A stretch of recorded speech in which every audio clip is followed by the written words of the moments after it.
किती वाजता आहे? 9 वाजता. बस थांबली नव्हती का? नाही. हा ना. रोजचं चालू आहे नी हे? हा. गाव कुठं आहे आपलं? हांगेवाडी.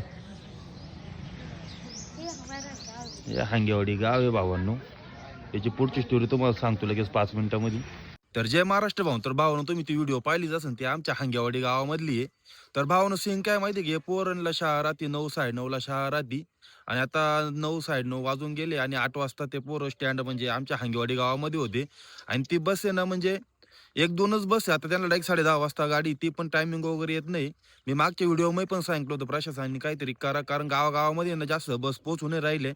तर आता या यांना या पोरांना बस डायरेक्ट 10:30 वाजता आहे आणि तुम्ही या व्हिडिओमध्ये बघू पण शकता किती पोर आहे किती नाही. म्हणजे माझा व्हिडिओ बनवायचा उद्देश असाच आहे, गावागावापर्यंत ना अशा लवकर बस नाही जात. एकदा बस जर गेली डायरेक्ट 2-2, 3-3 तासांनी आणि त्या पण टायमिंग येत नाही आणि एखादी बस आहे तर ती पण थांबत नाही. तर एस टी प्रशासनाला म्हणजे विनंती आहे माझीवाली, की तुम्ही गावगावच्या ठिकाणी ना बस आहे ना 1-1 तासाला चालू राहू द्या भावांनो. तर तुमच्या पण गावामध्ये जर असा प्रॉब्लेम असेल ना, तर मला कमेंटमध्ये नक्की सांगा भावांनो. कारण तुम्ही आता स्टँडवर गर्दी बघू शकता, किती एक बस आली होती ती थांबली नाही. आता डायरेक्ट 10:30 वाजता गाडी या पोरांना. तर तुमच्या गावामध्ये पण असा काही ते प्रश्न असेल तर मला कमेंटमध्ये नक्की सांगा.